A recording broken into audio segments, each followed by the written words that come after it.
Squash is a wonderfully energetic sport, a contest of skill, speed, and strategy played between two opponents. It all unfolds within a four-walled court, a rectangular box that becomes a theater of athletic drama.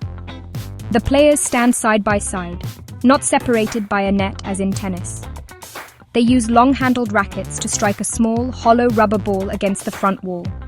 The objective is simple, yet demanding. Hit the ball in a way that your opponent cannot return it before it bounces twice. This simple premise creates a game that is both physically grueling and mentally taxing, a true test of a player's all-round ability. The court itself is a key part of the game. It is a precisely defined space, with lines marking the playing boundaries on the front and side walls, and a tin at the bottom of the front wall. Hitting the ball below this tin, or outside the upper lines, means the point is lost. The floor is also marked with service boxes, which dictate where a player must stand when serving. This enclosed environment means the ball can be played off any of the four walls, leading to an incredible variety of shots and angles. It is this three-dimensional aspect that gives squash its unique character and makes it so captivating to watch and play. The equipment is straightforward, but crucial. The racket, once made of wood, is now a marvel of modern engineering, crafted from materials like graphite and titanium to be both light and powerful. The ball, however, is the game's most peculiar element. It is a small rubber sphere that needs to be warmed up at the start of a match. When cold, it barely bounces. But as players strike it repeatedly, the rubber heats up and the air trapped inside expands, making the ball much livelier. This quirk means that a rally in squash gets faster and more challenging as it progresses, adding another layer of complexity to the contest. At its heart, squash is a duel. It is a non-contact sport, but the close proximity of the players means there is constant movement and a need for great spatial awareness. You are not just playing the ball, you are navigating the space around your opponent. This creates a fascinating dance of athleticism, where players lunge, twist, and sprint within a confined area. It is a sport that demands explosive power for a single shot, yet also the endurance to last 5 long, punishing games.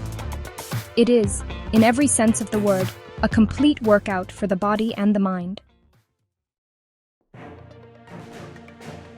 The story of squash begins not in a grand stadium, but in the rather unlikely setting of a British school. It was at the prestigious Harrow School in the early 19th century that the game was born. Students waiting for their turn on the rackets court began amusing themselves by hitting a punctured rackets ball against the school walls. They soon discovered that this softer, squashier ball, which did not rebound as fiercely as a hard rackets ball, allowed for a game with a greater variety of shots and required more running. This impromptu pastime quickly gained structure and became known as squash rackets. From these humble beginnings at a single school, the game started to spread. The first dedicated squash courts were built at Harrow in the 1860s, and soon, other schools and clubs across Britain followed suit. The sport became a favourite among the military, and as officers of the British Empire travelled the world, they took the game with them. This was the primary channel through which squash was introduced to countries like India, Pakistan, Egypt, and Australia. By the early 20th century, national associations were being formed, formalizing the rules and organizing the first official championships. A significant milestone in the game's history was the formation of the International Squash Rackets Federation in 1967, which is now known as the World Squash Federation. This body helped standardize the rules globally and paved the way for international competition on a grand scale. Another key development was the introduction of the glass-walled court. This innovation transformed squash from a niche participant sport into a thrilling spectator event. Suddenly, audiences could see every shot, every lunge, and every drop of sweat, bringing the incredible athleticism of the players into full view and boosting its television appeal. Today, squash is played by millions of people in over 185 countries. It has evolved from a schoolboy's diversion into a highly professional global sport, with a dedicated professional tour for both men and women. The game has seen legendary dynasties, from the Khan family of Pakistan who dominated for decades, to modern-day Egyptian masters who have taken the sport to new heights of skill and artistry. Its journey from the walls of Harrow School to courts all around the world is a wonderful tale of sporting evolution, and its inclusion in the Olympic Games from 2028 is the ultimate recognition of its global status. Understanding how to score in squash is quite straightforward. The modern game uses a system called point-a-rally scoring, or PARS. In this system, a point is awarded on every single rally, regardless of who served. The first player to reach 11 points wins the game. However, there is a small catch. If the score reaches 10-10, a player must then win by 2 clear points to take the game. So the score might go to 12-10, 13-11, and so on. A typical match is played as the best of 5 games, meaning the first player to win 3 games is declared the winner of the match. The game begins with a serve. To serve, a player must stand with at least 1 foot inside the service box. They then hit the ball directly onto the front wall, making sure it strikes between the service line and the outline. After hitting the front wall, the ball must land in the opposite quarter court, which is the large square area behind their opponent. A player gets only 1 attempt to make a valid serve. If the serve is a fault, for instance, if the ball hits the tin or goes out of play, the server loses the point, and the opponent gets to serve next. Once the ball is in play, the real fun begins. Players take turns hitting the ball onto the front wall. They can use the side or back walls to direct the ball to the front wall, which creates those amazing angled shots that make squash so exciting. A player wins a rally if their opponent fails to hit the ball before it has bounced twice on the floor, or if the opponent hits the ball into the tin or out of the court boundaries. It is a continuous flow of action, with rallies often lasting for a minute or more, testing the fitness and concentration of both players to the absolute limit. A very important concept in squash is the let and the stroke. Because players share the same space, interference is inevitable. If you are unable to play your shot because your opponent is in the way, you can appeal to the referee by calling "let please." If the referee agrees that your opponent made every effort to get out of the way, but you were still prevented from playing the ball, a let is played, which means the point is replayed.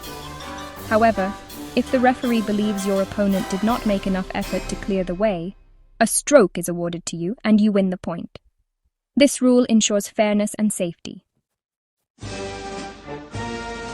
Squash arrived in India, as it did in many places, with the British Army in the 19th century. Officers built courts in their cantonments and clubs, and the sport quickly became popular among the Indian elite and armed forces. For many decades, it remained a niche sport, played in exclusive clubs in cities like Mumbai, Kolkata, and Chennai. The Squash Rackets Federation of India, or SRFI, was formed in the 1950s, providing a national structure for the sport, but its growth was slow. The real turning point came much later, with the emergence of players who could compete and win on the world stage. The landscape of Indian squash was forever changed by the achievements of a few trailblazing players. Saurav Ghosal and Joshna Chinappa became the faces of a new generation, breaking into the world's top rankings and inspiring countless youngsters to pick up a racket. Their success on the professional tour, along with Dipika Pallikal brought media attention and much-needed recognition to the sport. These players won medals at the Commonwealth Games and the Asian Games, proving that India could produce world-class talent.